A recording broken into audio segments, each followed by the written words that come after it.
good day. Fingers crossed. It's all My good. microphone, it sounds all right. Hopefully we fixed the problems. But welcome to the Business Brunch, and it's nice to be back after quite a few weeks of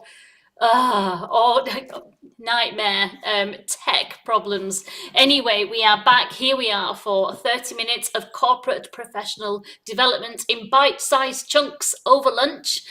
Please do, whether you're watching us on my feed or on Melinda's or on Sarah's, on LinkedIn, on Facebook, on YouTube or on Twitter, please do say hello in the comments and tell us where you are in the world. We do like it when we go global. It gives us nice feelings.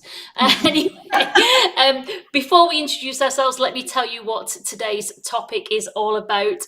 Melinda is on stage today, and she is going to be telling us about how consulting skills are skills for life. So whether you are a consultant, whether you are in professional services, whether you're changing career, or whether you're just at home, whatever you're doing, Melinda is going to tell us how consulting skills can help us, whatever it is we want to achieve, to advance our performance and our careers. So we shall look forward to that. So without further ado, hello, ladies. Can I hear you? How do you sound? Are we echoing?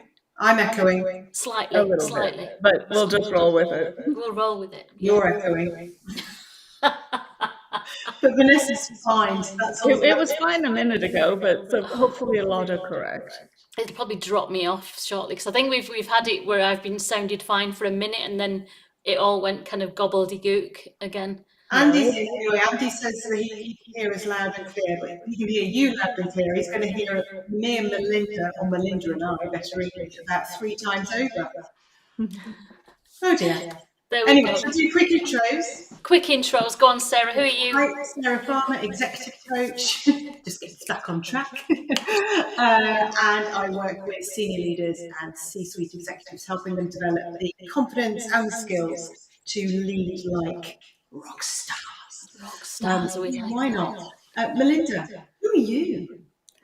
My name is Melinda Ward. I am the Director of Consulting Solutions and Managed Services at Helm 360. And I've been in the consulting world for more than 20 years. So I've seen a lot. I've seen some things. And I've got some perspectives to share on some strategies that can really help you succeed in projects and in life, really. Excellent. And I'm Vanessa Ashworth. I'm a B2B marketer currently available to revitalise your branding, your marketing and your revenue. So don't delay. Get in contact if you need a marketer to help your company. Before Melinda tells us about today's topic, Sarah tell us who is available. Who is available? Who is there in the comments? So Andy's in, Andy David's here. We've also got, we have Botsang joining us from Botswana. We really have gone global. That's fantastic. Thank you for joining us. Melinda is also in a cave. I know, I think I sound less echoey now, but let's hope Melinda does too. But thanks for joining us, David. And just wondering, how did you all meet? How did you start? Do you know what, Andy? I was going to ask this week, what do people want to hear from us? What topics do you want us to cover? Because every week we have a conversation around so many things we could do. What do you want? Tell us, type it in there. And we'd love to tell you how we all met. Gosh, it seems like a long time ago.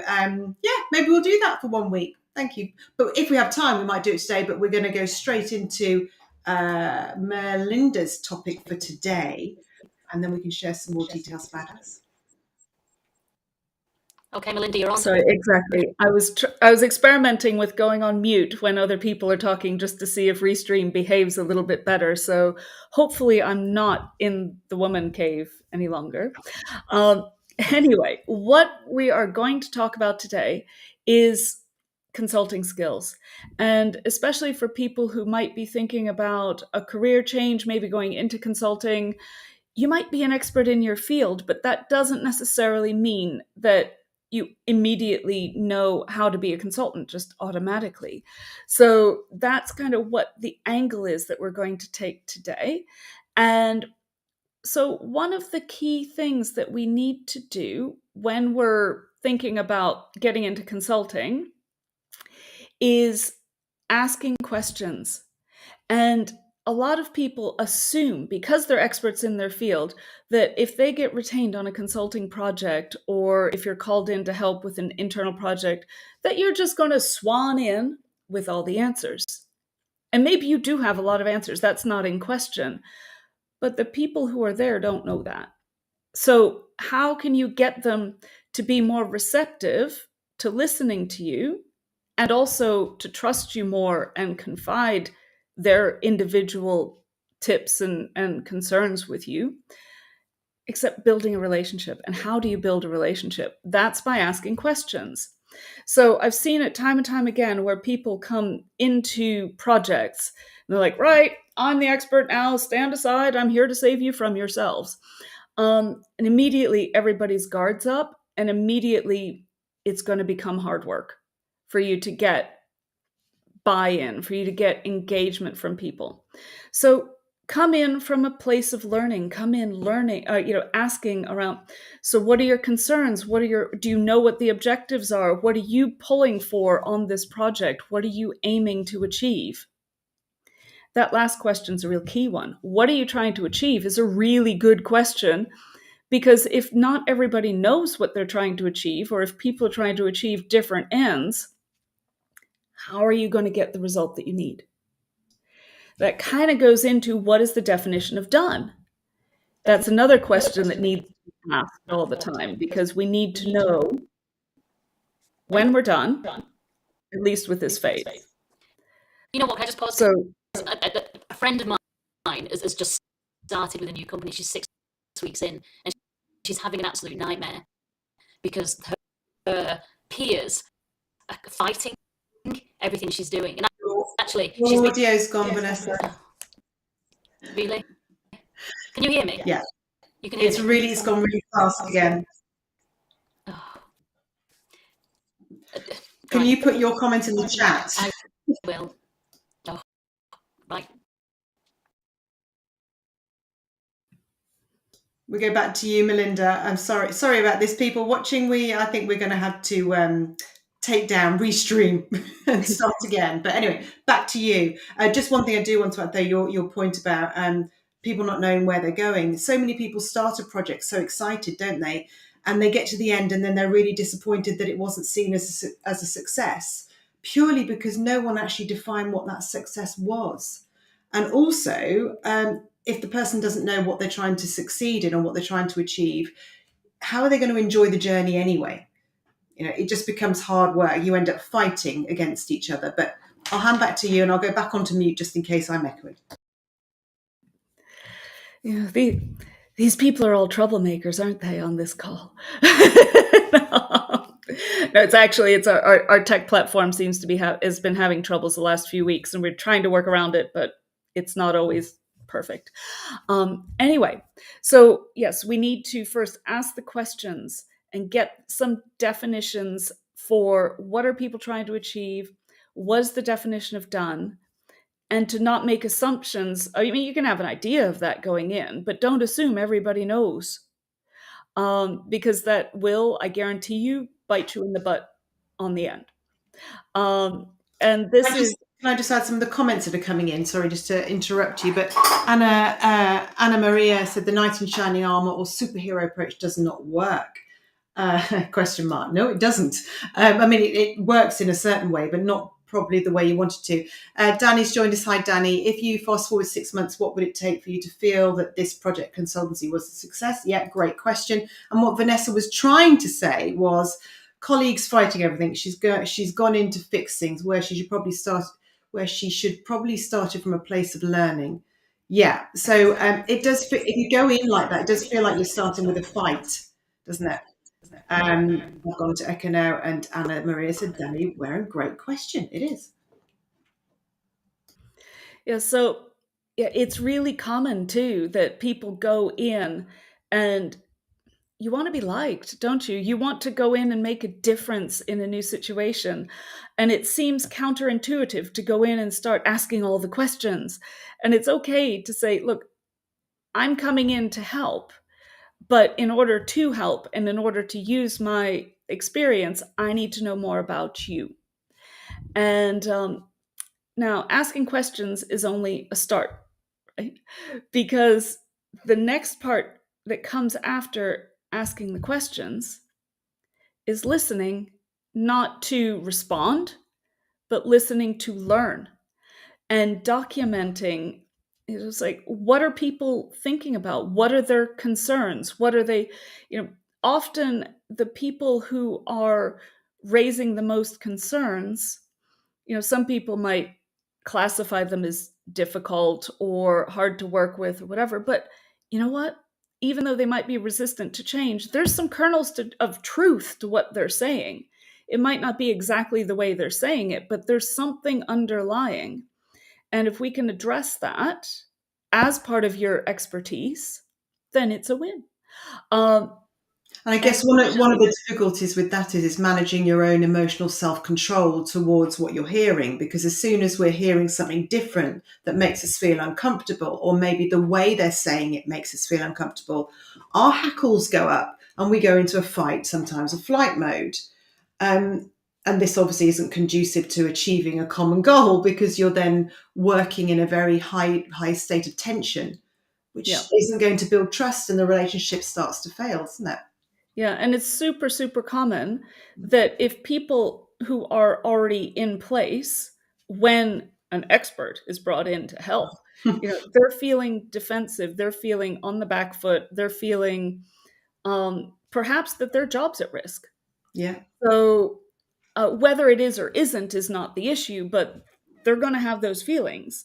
And so to be able to listen, to learn, and listen as objectively as possible, and not get that defensive, thing like, well, who are you to say that? Or why don't you just like adapt and, as for the geeks amongst us, as in the old was it Star Trek Next Generation, when they had this Borg collective who was assimilating everybody, they would say before they gobbled them up into the collective, resistance is futile, you will be assimilated. And that was like projected on every tannoy before you were assumed into this collective hive mind. Now, we're not saying that, people shouldn't have concerns. We're not saying that people shouldn't be, you shouldn't take with a grain of salt when someone does a whole lot of, effectively trauma dumping in a project meeting, saying, this isn't going to work. I've done it the same way for 15 years and it's fine. Why should we change? But there's a reason underlying all of that. So once you learn the reasons, even if you can't fix them, to be aware of them is important, and to be managing with those people is important, which ties into my third point, which is you get there. But before we go down that path, we'll take a few of the comments. Yeah, so Andy said, great point. The human side is crucial. If you don't get that right, it won't matter how great your solution. You're absolutely right. Where there's a high level of mistrust or tension, because there's this these things going on in our heads about fear, about being worried about what this person's going to do to them, or if they're going to lose their job. You just can't do anything. You've got to get the human side right first. And Anna Maria said, would you go back to the definition of success throughout the relationship? 100%. To assess how they're getting closer to it. Really, well, assess how we're getting closer, but also, is that still the correct definition? Yeah. Because sometimes partway through, it's like you realize when you have more information, hey, we need to recalibrate here, because maybe some stuff's come up and we can't achieve everything in one phase. Maybe there needs to be a phase 2. Mm-hmm. Maybe we are not doing the right thing to begin with.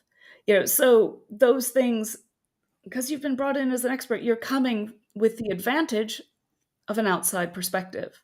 Mm-hmm. So sometimes you might see that everybody's initially defined, if there was one definition of success, an initially defined objective isn't really going to serve as well as it had hoped, and maybe refinement is necessary. So Can I yeah. ask you a question? Can I ask you a Hmm. question about that? Because once you've done all the hard work and you've defined what success looks like, and where everyone's on their way and they're doing everything, and everything's planned, and then you see this thing needs adapting, I would imagine that quite a few people will go, let's just ignore it. Let's just ignore that things need changing, and that would lead to problems. What do you think stops people from addressing the problem and updating the process, the project way of working, and the new definition of success? Well, usually the challenge with the new definition of success is that it might be it's rarely a more ambitious definition, right? It's usually a more realistic or scaled back definition. Okay. So the resistance generally doesn't come from the people who are the primary contributors. It often comes from, like, let's say the stakeholders, the board, where they're like, oh, no, no, no, no, we promised somebody else somewhere that we were going to deliver this giant program in 3 months, and what do you mean we can't deliver this giant program in 3 months, and that's ridiculous, blah blah blah.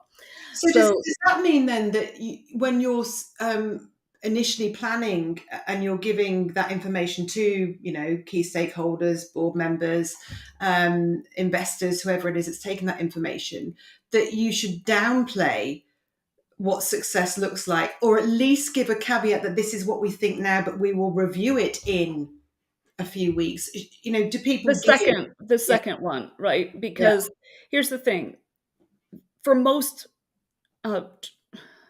programs and projects, and this can apply to even like charity work and volunteer work and so forth, you've got 3 key factors, right? You've got the quality of work, you've got the number of people doing it, and you've got the cost. You can have 2 out of the 3.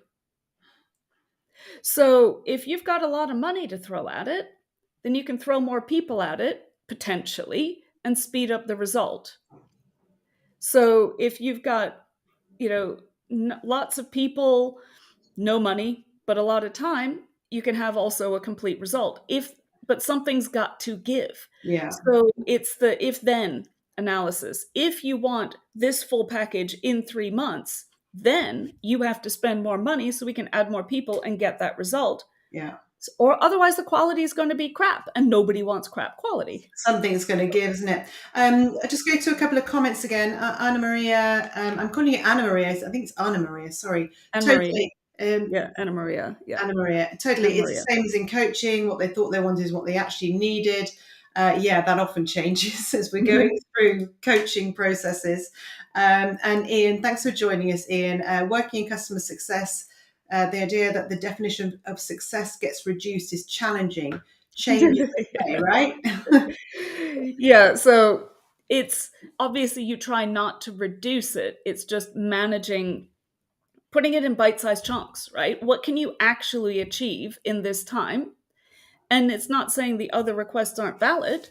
It's saying if you still want them in the same time, we might need more budget.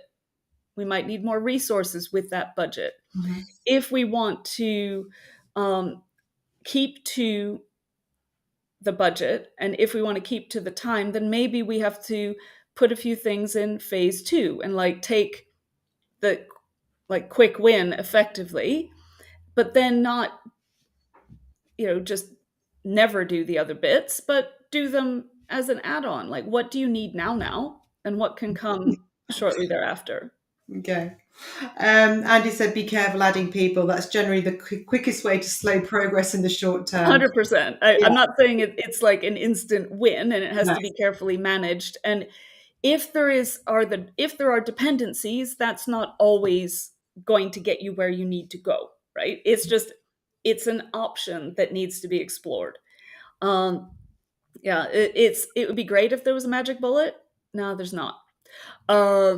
But I think sometimes there's a challenge in that executive types assume that if a consultant comes in, they're going to whip out a magic wand and be able to solve the world's problems and get everything on time and under budget, or maybe even early. And no. They can help things run better. Yes, they can get a project back on track. Good Yes. consultants can. Well, consultants that come Yeah, in. adding well, I mean, we could come up with different examples for public institutions that have brought in a wagon load of consultants, spent a Yeah, ton of money, yeah. and actually not got the result that they needed, or in fact, in some cases, any result. So you can overstaff 100%. Mhm. Um, and it comes back to leadership too, doesn't it? Yeah. So what's David saying in here? As David's saying, the discussion brings back memories. I wonder if they're happy ones, David. You have to be very strict with the scope. You can add, change it, but it has to be explicitly agreed rather than just adding things in. Yeah, I do. I can't help but think though, as you're talking through this, that if the consultant is good enough, and of course, it's like marketers, like coaches, like consultants, there are some average ones and there's some very good ones and there's people in between. If you do a good job, your ability to get the scope right in the first place is going to be improved, of Mm, course. But as a consultant, you have to accept that there are going to be changes, and with that comes challenges like changing the ways of doing things or adding in people or whatever. Um, Change is such a hard thing to manage. Do you know what? I just did a video on that for one of my clients to present to his team today. It mm. feels unsafe, inevitable, and essential, though. Yeah, it's absolutely essential and it is inevitable. What do you think is something companies do to make this easier? Well, Well, can I answer that very quickly as well? Is help people understand change, help people understand what's going on in their mind when change happens. Because until you've got that, we all end up working against each other and against ourselves. But what yeah, do you I would think? say communication is a huge part of that, because um, so many companies and so many environments think, oh, well, we just want to do the project quietly in the background and we'll let people know when we're done. So suddenly someone hears about this huge change to the way they're going to work. And the first time they hear about it is when they get an invitation to a training class a couple days before go live. And at that point, fear factor kicks in. It's far better in most circumstances to let people know it's coming, let them know the positive wins, kind of drip feed the idea of change and let people raise questions, let people assimilate that and Mm. feel more comfortable with it from the get-go. Don't just suddenly like, oh, hey, it's Monday, you've got a new system to learn. Oh, by the way, your productivity can't drop, so have a good one, bye. Do you know what I see a lot, Melinda, is when people are initiating change, whatever it is, be a process, be it new people coming in, doesn't matter. Is that the person that knows it's coming has thought about it for ages and got used to the idea and Yeah, gone through the whole change curve thing, and then they suddenly whop it on everybody else, going, "It's great, accept it," and we haven't given those people time to no, assimilate the yeah, information, to go through their own thoughts and feelings, yeah. concerns, or to understand the why. If people don't understand why we're doing it and how it impacts them and how to do it, it's really difficult. No, Um, and that communication is feeds into my third point, which is to be inclusive with your communications. And you don't have to give everybody all the details, but make sure that the end users, that the recipients of this change are included from the beginning. Make sure that there is little bits of information building up over the course of a big project so that they can plan and plan their panic accordingly.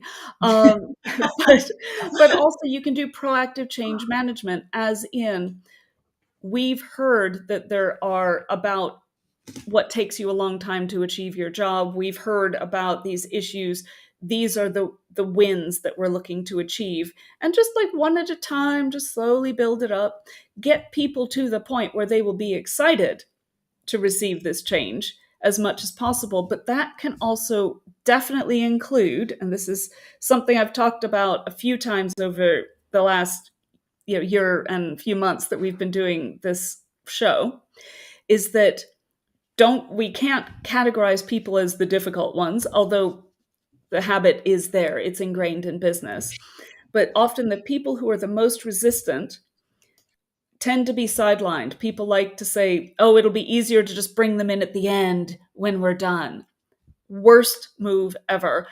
It's generally best to bring them in from the start mm, and contain it. Like, don't just let them run rampant, but listen to them, get them involved in testing. Again, if you have to sort of keep them a little bit separate from the rest of the team, that's okay. But as long as they're involved and bringing up valid points, some will be a bit like, yeah, okay, you don't like the color blue, sorry.